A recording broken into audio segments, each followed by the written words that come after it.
요한복음 1장 2절 3절 말씀, 제가 1절을 읽을 테니까 여러분들이 2절 3절을 성경을 보고 또 화면을 보고 읽으시면 되겠습니다. 신약성경 141쪽입니다. 태초에 말씀이 계시니라. 이 말씀이 하나님과 함께 계셨으니 이 말씀은 곧 하나님이시니라. 그가 태초에 하나님과 함께 계셨고 만물이 그로 말미암아 지은 바 되었으니 지은 것이 하나도 그가 없이는 된 것이 없느니라. 아멘. 하나님 아버지, 주와 동행하기를 원하는 사람들을 한자리에 모으셔서 말씀을 허락하심에 감사합니다. 이 말씀이 생명이 되고, 이 말씀이 지친 우리의 영혼을 회복시키고, 이 말씀이 아픈 자들을 치유하고 놀라운 하나님의 영광을 보게 하는 말씀의 향연이 되게 하여 주옵소서. 우리 안에 계신 성령님, 우리를 만지시고 우리를 위로하시고 우리에게 새 힘을 허락하여 주옵소서. 예수님의 이름으로 기도하옵나이다. 아멘. 오늘은 왜 말씀이 중요한가라는 제목으로 하나님의 말씀을 전하고자 합니다. 여러분, 울산을 일명 현대공학이라고 부르지 않습니까?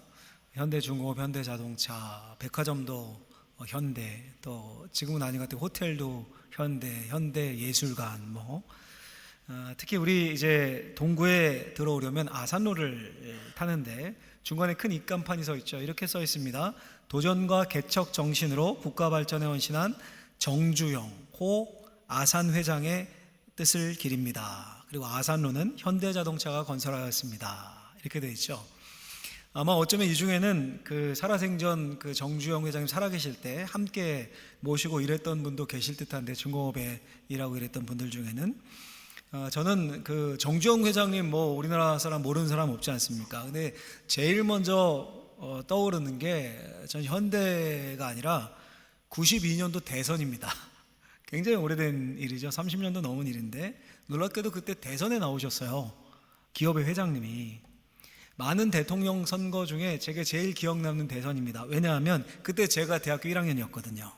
그러니까 처음 투표권이 생겼던 때인데, 그래서 기억이 선명합니다. 국민당이라는 걸 창당해서 나오셨는데 인터뷰했던 것도 제가 얼추 기억을 합니다. 이런 이야기를 하셨어요. 처음엔 자신이 구국운동을 하려고 했는데 구국운동만으로는 정치 사회적 혼란을 막을 길도 없고 이 나라 경제를 구할 수 없다라고 판단을 해서 육공화국 4년 만에 이 정권이 큰 외채를 지고 그랬는데, 그들이 재집권하면 이 나라 경제가 망할 것 같아서 구국 차원에서 내가 당을 만들고 대선에 나왔다. 이런 인터뷰를 하신 게 지금도 기억이 납니다. 결국 경제 대통령을 표방하고 나오신 거죠. 92년도가 더 기억이 나는 건 오래됐지만 그때 미국도 대선이 있었습니다. 누가 됐냐면 민주당의 빌 클린턴이 이제 대통령으로 당선됐는데, 그때 내걸었던 이제 대선 문구가 굉장히 화제였죠. 오랫동안 화제였습니다. It's the economy, stupid. 바보야, 문제는 경제라고. 이게 이제 대선 구호였어요. 경제 대통령을 내세운 거죠. 가만보면 대통령마다 경제 대통령을 내세웁니다. 이명박 대통령도 경제 대통령을 내세웠습니다. 747 공약 기억할지 모르겠어요. 연 7% 성장, 1인당 국민소득 4만 달러, 세계 7대 강국을 내세웠습니다. 박근혜 대통령 경제 민주화를 내걸었죠. 이번에 대통령이 되신 이재명 대통령도 대선 포스터 슬로건이, 집중해서 보셨는지 모르겠지만, 위기에 강한 유능한 경제 대통령이었습니다. 자, 놀랍게도요, 대통령마다 경제 대통령을 표방을 합니다. 여러분, 더 잘 살게 되면 이제 우리나라 국민소득이 4만 불, 5만 불 되면 진짜 경제 세계 1, 2위 이렇게 되면 행복해질까요? 모든 문제가 사라질까요? 정의가 살아나고 가정의 행복의 보금자리가 되고 애들 살기 좋은 나라가 될까요? 거짓과 폭력 이런 거 없어지고 편가르기 없어지고 이럴까요? 제가 찾아보니 1960년대 우리나라 GDP가 106달러였습니다. 106달러. 진짜 못 살았죠, 진짜. 보릿고개가 있고. 여러분, 지금 어떻습니까? 2020년대 1인당 GDP가 3만 3천 달러입니다. 그러니 60년대와 비교하면 300배 성장을, 300배. 300배 잘 살게 됐다고요? 그럼 300배 행복해졌습니까? 예전에 모든 문제들이 좀 없어졌습니까? 아마도 이 중에 네, 맞아요, 300배 행복합니다, 이렇게 답하는 분 별로 없을 겁니다. 오히려 어른들은 옛날이 좋았는데 맨날 입에 달고 살잖아요. 300배 잘 살게 됐는데 그만큼 문제도 더 심각해졌습니다. 이혼율은 급증하고 양극화는 더 심해졌고요. 우울증 환자 급증하고 전에 없었던 문제, 마약, 중독, 마약이 중고등학생까지 가정주부까지 파고들고 놀랍지 않습니까? 조금만 생각해도 다들 돈 하는데, 다들 경제 하는데 잘 살게 됐는데 이제 밥 안 굽는데 보릿고개란 말 없어진 지 한참 됐지 않습니까? 행복 지수는 더 떨어지고 문제는 더 심각해집니다. 잘 살게 되었는데 오히려 전에 없었던 문제도 막 생겨나고요. 이게 지금의 우리 살고 있는 현실입니다. 자, 여러분, 그러면 이제 우리 한번 성경을 생각해 보죠. 성경을. 우리가 경제적인 풍요를 생각할 때 꼭 떠올려야 할 인물이 있습니다. 어떤 분은 솔로몬, 다윗 이렇게 떠올리실 수 있는데 성경 좀 아는 분들, 아니요, 그분들보다 훨씬 더 경제적으로 풍요했던 인물이 성경에 나와요. 누구냐면 아담과 하와입니다. 아담과 하와. 어디에 살았어요? 에덴에 살았습니다. 에덴은 말 그대로 모든 게 풍요로웠습니다. 그래서 유토피아예요. 우리가 꿈꾸는 유토피아, 파라다이스. 먹을 게 지천이에요. 나가면 그냥 막 먹을 게 지천인 겁니다. 온갖 종류의 식물이 가득한 정원이 있고요. 사자, 호랑이, 각종 동물을 애완동물처럼 키웠습니다. 요즘도 부자들 막 사자 키우고 그러잖아요. 아담과 하와에게 대들지도 않았어요. 사자, 호랑이 이런 것들이 말 잘 들었습니다. 근데 타락해요. 경제적으로 너무 어려워서 타락한 겁니까? 아니면 무슨 사회 문제, 구조적인 어려움이 있었습니까?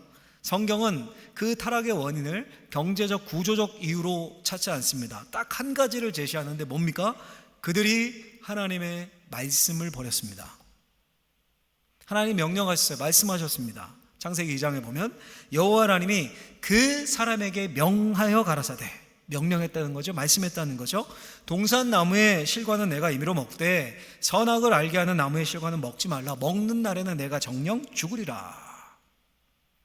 하나님이 명령하신 이 말씀을 지켰을 때, 하나님 안에 거했을 때는 아담과 하와에게 아무 문제가 없었습니다. 삶의 평화가 있었습니다. 삶이 풍요로웠습니다. 그들의 삶이 에덴에서 너무너무 행복했습니다. 근데 이 하나님의 말씀을 거역하고 그 말씀을 무시하고 짓밟았을 때 그들의 인생이 문제투성이가 됩니다. 쓰나미처럼 문제들이 생깁니다. 말을 잘 듣던 동물들이, 풍요로움을 주던 그 땅이 그들을 대적합니다. 땅에서 엉겅퀴가 나고, 성경의 표현대로 하면 가시덤불이 생겨서 먹을 것을 삼키고 궁핍함이라는 게 생깁니다. 자연과 적대적인 관계에 놓이게 됩니다. 일이 축복이 아니라 저주가 됩니다. 결정적으로 죽음이 들어옵니다. 죽음이. 그러면 모든 문제의 근원은 뭡니까? 하나님의 말씀을 버린 거예요. 하나님의 말씀을. 그래서 하나님과의 관계가 깨졌습니다. 여러분, 누군가의 말을 무시하고 짓밟는 건 그 사람을 무시하고 짓밟는 거죠. 그렇죠? 만약에 우리 교육자들이, 부목사님들이 제 말을 듣지 않는다고 생각해보세요. 제 말을 안 듣는 거예요. 그럼 누굴 무시한 거예요? 저를 무시한 거죠. 저와 관계가 깨진 거죠. 제 말은 듣지 않지만 목사님은 존중합니다. 이거 말이 안 되는 얘기잖아요. 그렇죠? 그러니까 아담과 하와가 하나님의 말씀을 듣지 않는 건, 짓밟은 건 하나님을 무시한 겁니다. 하나님과의 관계가 깨진 겁니다. 거기서부터 모든 문제가 생겼습니다. 자, 그렇다면요, 해법은 뭘까요? 해법은, 이 문제투성이의 세상, 혼란스러운 삶을 해결할 수 있는 방법은 뭡니까? 지친 우리의 영혼, 우리의 삶, 어렵지 않아요, 여러분. 제가 한번 정리를 해봤는데 같이 한번 읽어볼까요? 그 해법을 같이 한번 읽어보겠습니다. 같이 읽습니다. 하나님의 말씀이 세상의 모든 문제를 푸는 열쇠이다. 하나님의 말씀이 세상의 모든 문제를 푸는 열쇠다. 여러분, 이 하나님의 말씀이 세상의 모든 문제를 푸는 열쇠이기 때문에 요한복음은 말씀으로 시작해요. 우리 지난주에 봤던 1절 말씀, 태초에 말씀이 계시니라. 이 말씀이 하나님과 함께 계셨으니 이 말씀은 곧 하나님이시니라. 아멘. 지난주에 봤죠. 2절에서, 오늘 본문 2절에서 이 1절을 다시 한 문장으로 요약을 합니다. 너무 중요하면 반복 요약하잖아요. 딱 그거예요. 어떻게 요약합니까? 2절을 새번역 버전으로 한번 우리 같이 한번 읽어보죠. 같이 읽겠습니다. 그는 태초에 하나님과 함께 계셨다. 1절의 요약이죠. 짧게 축약해서. 무슨 말입니까? 말씀이 만물이 창조되기 이전에 하나님과 함께 계셨다라는 말은 말씀이 창조된 피조물이 아니고 만물보다 훨씬 우월하고 심지어 하나님과 동등하다는 거죠. 이 말씀이 곧 하나님이시다. 이게 1절, 2절이에요. 자, 여러분, 1절, 2절까지 요한이 말씀을 누구와 연관을 시킵니까? 하나님과 연관시켜요. 하나님과. 태초에 하나님과 함께 계셨고 그 말씀이 곧 하나님이다. 자, 그리고 이제 3절, 오늘 요절이에요. 3절을 다시 한번 우리 읽어보죠. 같이 한번 읽어보겠습니다. 만물이 그로 말미암아 지은 바 되었으니. 지은 것이 하나도 그가 없이는 된 것이 없느니라. 아멘. 여러분 잘 보십시오. 이제 말씀을 뭐와 연결시킵니까? 만물이에요. 만물. 먼저 하나님과 연관시켰고 그 다음에 피조물, 만물과 관련된 말씀의 활동에 주목을 합니다. 만물이 그 말씀을 통해 존재하게 되었다라고 말하죠. 그래서 두 가지를 강조합니다. 첫 번째는 그로 말미암아 지은 바 되었으니, 그러니까 모든 만물이 하나님의 말씀을 통해 지음을 받았다. 말씀이 존재의 근원이다라고 말씀하고 있습니다. 두 번째는 지은 것이 하나도 그가 없이는 된 것이 없느니라. 무슨 말씀입니까? 그 말씀으로 인해 지음을 받은 모든 게 말씀이 없이는 계속해서 존재할 수 없다는 겁니다. 자, 이걸 요한만 말하는 게 아니에요. 요한복음만 말하는 게 아닙니다. 시편 기자도 똑같은 주장을 하는데요. 시편 33편 9절을 우리 공동번역 개정판으로 한번 읽어보죠. 같이 한번 크게 읽고 아멘으로 받겠습니다. 말씀 한마디에 모든 것이 생기고 한마디 명령에 제자리를 굳혔다. 아멘. 말씀으로 모든 게 생겼대요. 존재가 생겼다는 거예요. 그리고 한마디 명령, 말씀이죠 이것도. 한마디 명령으로 말씀으로 제자리를 굳혀서 머물러 유지한다. 이렇게 말합니다. 한 곳만 더 볼까요? 히브리서 기자도 히브리서 책을 열면서 시작부터 똑같은 이야기를 합니다. 히브리서 1장 2절에서 3절을 같이 한번 읽어보죠. 같이 읽겠습니다. 그로 말미암아 모든 세계를 지으셨느니라. 그의 능력의 말씀으로 만물을 붙드시며. 아멘. 말씀으로 모든 세계를 지으시고 능력의 말씀으로 만물을 어떻게 하신다고요? 붙드신다. 이건 만물이 깨지지 않게 유지시킨다는 거예요. 유지시킨다는 겁니다.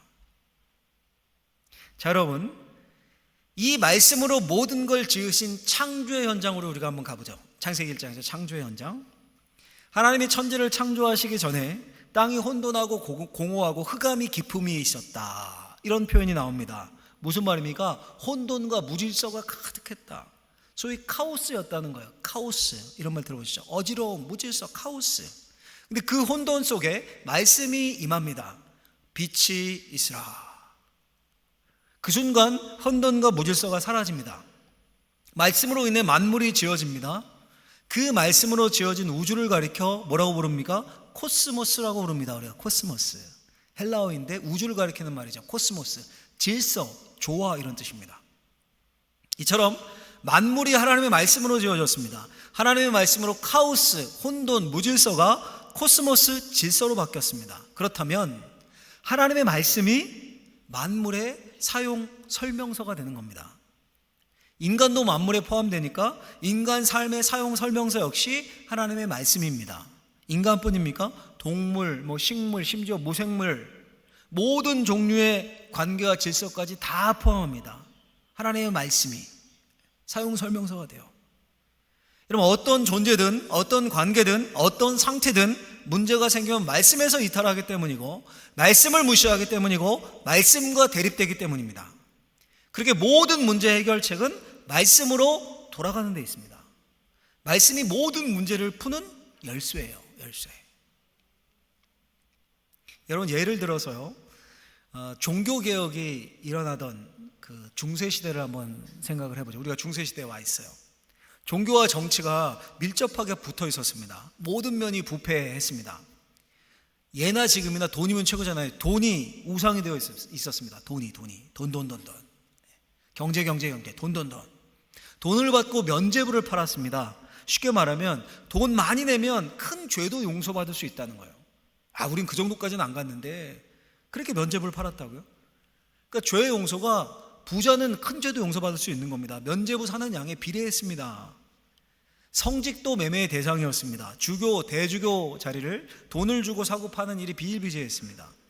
수도사나 신부들이 정결서약 하잖아요. 이렇게 정결서약을 해놓고 뒤로 호박씨 까는 겁니다. 첩을 두고 사생활을 나서 버리고 본이 되어야 할 도덕적인 본이 되어야 할 계층이 가장 타락한 계층이 되었습니다. 성인들이 우상이 됐어요. 성인들을 정했잖아요. 옛날에 이 사람이 성인이다, 참 잘 살았다 막 이러면서 성인으로 지정했는데 성인들을 정하고 그들의 뼈라든가 죽고 나서 이빨이라든가 머리카락 일부 혹은 쓰던 물건, 옷, 지팡이, 책 이런 것들을 유물로 전시하고 순례객을 받았어요. 그 돈을 받은 거죠. 가장 성행했던 유물은 뭐였냐면 예수님의 나무 십자가 조각이었습니다. 십자가 조각이라고 잘게 쪼개서 유럽 각국에 있는 교회들을 보내는 거예요. 그 유물함 같은 것에 넣어서 보관하고 유럽의 거의 모든 대성당이 우리 교회가 진짜 십자가 조각을 가졌다 홍보했습니다. 너무 많은 교회가 이런 주장을 하자 이런 농담이 떠돌 정도였다고 그래요. 각 교회에 있는 십자가 조각을 다 모으면 노아의 방주를 만들고도 남는다. 이 시대 상황이었어요. 그 시대. 여러분 같으면 어디부터 손을 대시겠습니까? 성직 매매부터요? 면죄부부터 없어야 될까요? 제도를 개선해야 될까요? 종교개혁자들이 이런 광범위한 부패를 해결하고 새 시대를 가져오기 위해서 뭘 합니까? 말씀으로 돌아가자. 말씀으로 돌아가자. 이게 그들이 내건 종교개혁 캐치프레이즈입니다. 모든 걸 해결하기 위한 열쇠가 말씀으로 돌아가는 거예요. 말씀으로. 오늘날도 마찬가지입니다. 우리의 삶의 모든 문제를 해결하는 열쇠는 경제가 아니라 하나님의 말씀입니다. 그 말씀이신 예수 그리스도를 인정하고 믿는 것에서부터 모든 문제 해결이 시작됩니다. 코스모스인 우리의 삶, 질서 있는 삶으로, 카오스 온던이었는데 질서 있는 삶으로 바뀐다고요. 오늘날 많은 현대인들이 불안, 우울, 공포, 고립감에 시달립니다. SNS로 초연결 사회가 되어 있죠. 과도한 경쟁과 고립감에 마음이 병들고 있습니다. 코로나 팬데믹 이후에 더 이게 가속화되고 심해졌죠. 세계보건기구 발표에 따르면 2023년 기준 전 세계 10억 명 이상이 정신적, 신경증적 질병을 앓고 있다라고 경험하고 있다 이렇게 발표했습니다. 그 중에 우울증이 약 3억 5천만 명이고 불안장애가 약 3억 명, 한국도 물론 예외가 아니죠. 예전에 비해서 정신병원이 굉장히 많이 늘어나고 정신과가 많이 성행을 하고 이런 세상을 향해 말씀이신 예수님이 말씀하시는 거예요. 뭐라고 하십니까? 수고하고 무거운 짐진 자들아 다 내게로 와라. 내가 너희를 쉬게 하리라. 예수님 안에 참된 안식과 쉼이 있다는 겁니다. 예수님을 진짜 믿으면 내 중심성을 버리고 예수님이 내 삶의 주인 되심을 믿으면 자유를 누립니다. 참 평안과 안식을 누립니다. 정신적인 문제뿐입니까? 예나 지금이나 여러분 인간사 문제는 다 똑같습니다. 로마서에서 그 인간사의 문제를 줄줄이 나열을 하거든요. 1장부터 일단 하나님께 돌릴 영광을 썩어질 사람에게 돌립니다. 팬덤 문화가 연예계뿐 아니라 정치계, 아니 일반인들에게도 다 요즘은 적용되잖아요. 유튜브 때문에 SNS에 인플루언서가 뜨고 조회수, 구독자 수 늘리려고 별짓을 다 합니다. 남을 헐뜯고 거짓 루머를 유포하고 고소하고 고발하고, 여자들도 순리대로 쓸 것을 바꿔서 영리로 쓰고, 그와 같이 남자들도 순리대로 여자 쓰기를 버리고 서로를 향해 음욕이 부릴 듯합니다. 하나님의 말씀인 창조 질서에 따르면 남녀가 성적 결합의 대상인데 그게 순리인데 여자끼리 남자끼리 동성애죠. 영리로 써요. 영리로. 마음이 부패해서 하나님 두기를 싫어하고 그 마음에서 불의, 추악, 탐욕, 악의, 시기, 살인, 분쟁, 사기, 악독, 비방, 악행을 도모하고 부모를 거역하고 무정, 무자비, 로마서 1장이 쭉 나열하는 것들이에요. 이 시대에 다 만연한 것들 아닙니까 여러분? 점점 더 강도가 심하게 나타나죠. 자, 그러면 이런 시대의 해결책은 뭡니까? 해결책이 뭡니까? 말씀이신 예수 그리스도라는 거예요. 이게 로마서가 말하는 핵심입니다. 이런 문제 가득한 세상에 하나님의 한 의가 나타났다. 곧 예수 그리스도를 믿는 자에게 미치는 하나님의 의다. 이게 해결책이라는 거예요. 여러분, 바울뿐이 아니죠. 오늘 요한복음 보듯이 요한은 말씀이 세상의 모든 문제를 푸는 열쇠는 확신 때문에 복음서를 말씀으로 시작합니다. 말씀이 만물의 고향이고 기원이고 질서입니다. 그게 하나님이 열어주신 계시, 성경 전체의 핵심 교훈입니다. 그 말씀이 우리에게 오신 거예요. 그 말씀이 우리에게 와서 우리의 입으로 그 말씀을 메시아 그리스도 구원자로 고백하고 우리 마음에 모시고 그분을 찬양하며 우리의 믿음을 고백합니다. 그걸 우리가 매주 하는 거예요. 그게 뭡니까? 예배예요. 예배. 우리 사랑하는 방언제일교회 성도님들은 꼭 기억하셨으면 좋겠습니다. 우리의 인생이, 저와 여러분들의 인생이 말씀에 포개질 때만 진정한 행복과 기쁨과 만족이 주어집니다. 인생의 참 행복은 말씀이신 예수 그리스도 안에 있습니다.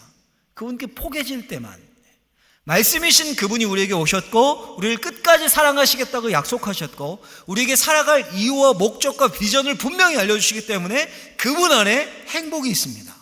할렐루야. 그분 안에 행복을 마음껏 퍼먹고 누리시는, 이건 믿음으로 가능하다라고 성경은 말하거든요.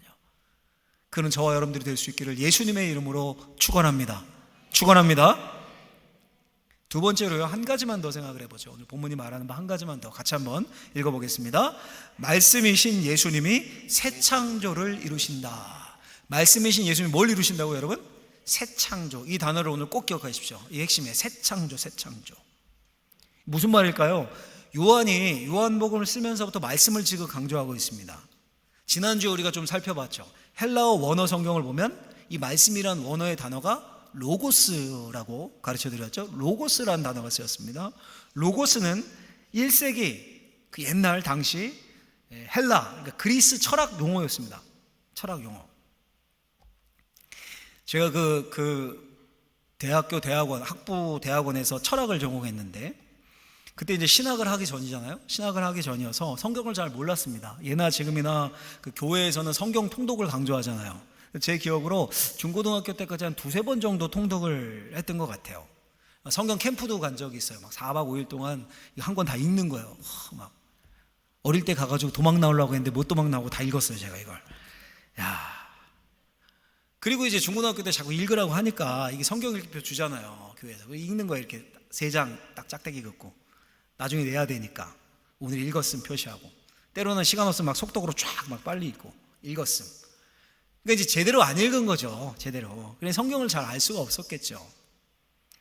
대학에 가서 제가 제일 좋아했던 철학 분과가 고대 그리스 철학이었습니다. 소크라테스, 플라톤, 아리스토텔레스 이런 사람들 대표죠. 맨날 강의 시간에 듣고 그 사람들 책 읽을 때 맨날 듣는 말이 로고스였어요. 로고스.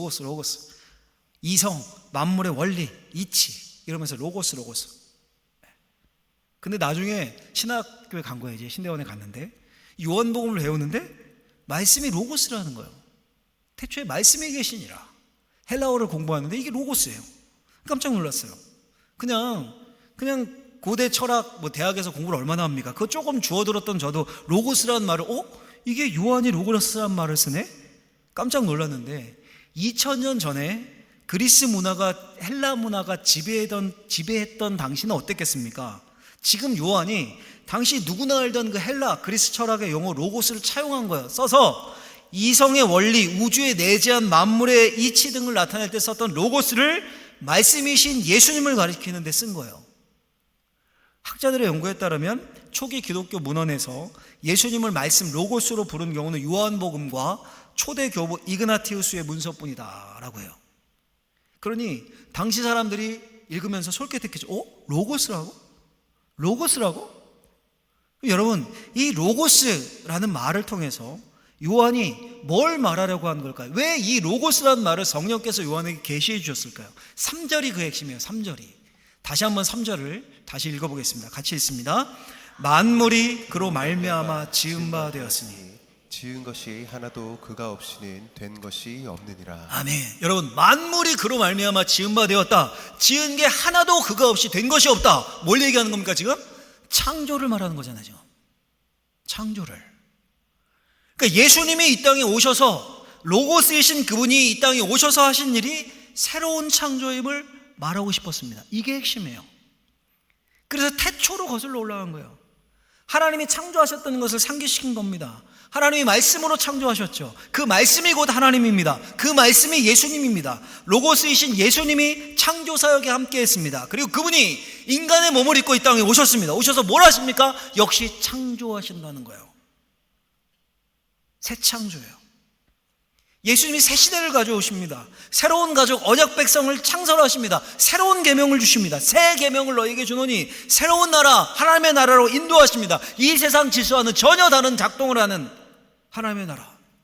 예수를 믿으면 새로운 사람이 됩니다. 우리 안에 새 창조가 일어납니다. 그게 성경이 말하는 겁니다.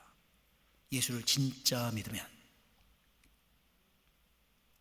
여러분, 이게 진짜입니까? 근데 참말입니까? 이거 믿어지십니까? 유기성 목사님이라는 분이 있습니다. 아시는 분들도 있죠. 한국 교계에서 유명한 어른이신데 이분 책 중에 이런 간증이 나옵니다. 이 목사님 속에 계속 질문이 있었다는 거예요. 어떤 질문이냐면 진짜 사람이 바뀔 수 있는 건가 이게? 예수 믿는다고 사람이 변하나? 예수를 믿어도 사람의 성질은 안 변한다라고 생각을 하셨다는 거예요. 이분이 모태신앙인데 어려서부터 본 교회에서 어른들을 보고 맨날 싸우고 막 이런 자기만 알고 내려온 결론이라는 거예요. 또 많은 사람이 얘기를 했대요. 예수 믿어도 다 자기 성질대로 믿는 거다. 다. 자세히 관찰해 보니까 그게 또 맞는 것 같아요. 그래서 성질대로 기질대로 믿는다고 생각했다는 거예요. 근데 성경을 읽다가 성경은 다르게 말한다라는 걸 알게 되었다는 겁니다. 그 구절이 고린도후서 5장 17절입니다. 그런즉 누구든지 그리스도 안에 있으면 새로운 피조물이라. 새로운 피조물이라. 이전 것은 지나갔으니 보라 새 것이 되었도다. 새 것이 되었도다. 리폼이 아니야. 새 것이 됐다. 여기서 지금 기질대로 믿는다고 합니까, 여러분? 아니죠. 이 유기성 목사님이 이 구절을 절박하게 붙들고 정말 간절히 기도했다는 거예요. 간절하게. 사람이 바뀌지 않으면 목회가 절망이니까. 말씀 붙잡고 먼저 주님, 저를 실험 도구로 드립니다. 저를 통해서 이 말씀이 진리임을 증명해 주십시오. 증명해 주십시오. 바뀌었을까요, 여러분? 24시간 주님과 동행하기로 힘쓰면서 확실한 결론을 내렸다라면서 간증을 맺습니다. 이런 말로 간증을 맺으셔요. 주 안에서 사람이 바뀐다. 바뀐다. 여러분, 예수님의 말씀 로고스예요. 그분이 이 땅에 오셔서 한 일이 새 창조입니다. 우리를 새로운 피조물을 되게 하시고 새롭게 하십니다. 새 것이 되게 하세요. 그런데 중요한 건 저를 포함한 많은 크리스천들이 이 사실을 믿지 못한다는 거예요. 속으로 의심합니다. 이 사람이 변하는 거 맞아 진짜? 이 기질대로 믿는 거지. 기질대로. 여러분, 이건 누구를 못 믿는 겁니까? 나를 못 믿는 게 아니라 로고스이신 예수님을 못 믿는 거예요. 예수님을. 월터 마샬이라는 목사님이 있는데 17세기 분인데 아주 경건한 분이었어요. 신앙이 좋은. 그분이 쓴 성화의 신비라는 책에 보면 이런 이야기가 나옵니다. 이분이 항상 죄책감에 빠져서 한 거예요. 신앙이 좋으니까 죄책감도 드는 거죠. 하나님이 두려웠고 자신을 보면서 절망을 하는 겁니다. 늘. 여러분, 우리도 그렇잖아요. 우리도 주일에 이렇게 와서 사도신경하고 또 참회 기도할 때 주님, 내 이것도 잘못했고 이번 주에 또 이랬네요. 오자마자 예배 시작하기 전에, 찬양 시작하기 전에 잠깐 기도하시면 아유, 이거 내가 또 잘못했네. 이렇게 살았네요. 주님 용서해 주십시오. 그리고 주중에 나가서 또 뭐예요? 똑같은 거? 또 죄져요. 아닌 것처럼 시침을 떼고 계신데 이 월터 마샬 목사님도 그랬던 거예요, 여러분. 이게 찔리는 거예요. 신앙이 좋으니까 찔리는 거죠, 그것도. 그래서 하루는 청교도 신학자인 토마스 구딘이라는 분이 있는데 굉장히 저명한 신학자인데 지금도 많이 연구되는 토마스 구딘을 찾아가서 자신의 고민을 솔직하게 털어놓은 겁니다. 고백을 하는 거죠. 내가 양심이 찔린다. 내가 이렇게 습관적으로 주일에 하고 회개하고 가서 또 죄를 짓고 습관적으로 이렇게 죄를 짓는다. 그걸 못 끊겠다. 토마스 구딘이 뭐라고 답을 했을까요? 이렇게 말했습니다. 여보게, 자네는 지금 자네가 짓고 있는 가장 나쁜 죄에 대해서는 빼놓고 이야기하고 있네. 불신앙의 죄 말일세. 자네는 지금 자네의 죄악을 용서하시고 자네의 본성을 거룩하게 하시는 주 예수 그리스도를 진정으로 믿고 있지 않다네. 야, 저도 뜨끔하더라고요. 이 예와 이 글을 읽는데. 여러분, 우리는 거짓말하고 막 분노하고 음란한 생각하고 우리 남자 성도님들 교회 다닌다고 하면서 친구들과 어울려서 한잔하고 뭐 단란주점 가고 막 그러고 주일에 오면 아이고 내가 또 잘못했네. 죄를 회개하고 죄라고 생각해요. 맞아요. 그런 것도 회개해야 되죠. 근데 여러분, 우리에게 있는 가장 큰 죄는 뭐냐 하면 주님의 새 창조를 믿지 않는 거예요. 사람이 변하겠어? 저 사람이 변하겠어? 저 기질대로 믿는 거지. 내 인생의 문제가 예수님 믿는다고 뭐 해결되겠어? 해결이 되겠어? 내 인생의 문제가? 그럼 누구를 의심하는 겁니까? 말씀이신 예수 그리스도, 로고스이신 그분을 의심하고 믿지 못하는 겁니다. 근데 성경은 말해요. 그분 안에 있으면 새로운 피조물이다. 예수님이면 충분하다. 그분이 우리를 새롭게 하신다. 그분이 우리를 능히 새 것으로 만들 수 있다. 이것이 성경의 선포입니다. 그분이 우리를 변화시킬 수 있어요. 그러니 그분을 우리의 삶의 주인으로 모시기를 결단하고 그분을 믿고 그분을 따르기를 결단해서 그분의 영이 우리를 인도해 가시는, 우리 안에 자리 잡아서 우리를 바꾸시는 것을 경험하는 예수면 됩니다. 예수 안에 참 안식이 있습니다. 그분이 우리를 새롭게 하십니다. 그분이 우리를 새것되게 하십니다. 그분이 우리의 인생을 완전히 뒤집으실 수 있습니다. 그 사실을 믿고 예수님이 로고스 창조주이심을 믿습니다. 내 인생에 찾아오신 주님, 나를 새롭게 하소서. 간절히 기도하며 주님 붙들고 새로운 인생으로 다시 제2의 인생을 살아가는 저와 여러분들이 될 수 있기를 예수님의 이름으로 간절히 축원합니다. 기도하겠습니다. 하나님 아버지 감사합니다. 우리를 한자리에 모으셔서 주의 말씀 들려주시고 예수 그리스도 영원한 생명이신 그분 바라보며 붙잡을 수 있는 힘을 다시 허락하심에 감사합니다. 주님 우리를 변화시키시고 우리를 고치시고 우리를 회복하시는 능력을 실제 삶에서 경험하게 하여 주옵소서. 예수님의 이름으로 기도하옵나이다. 아멘.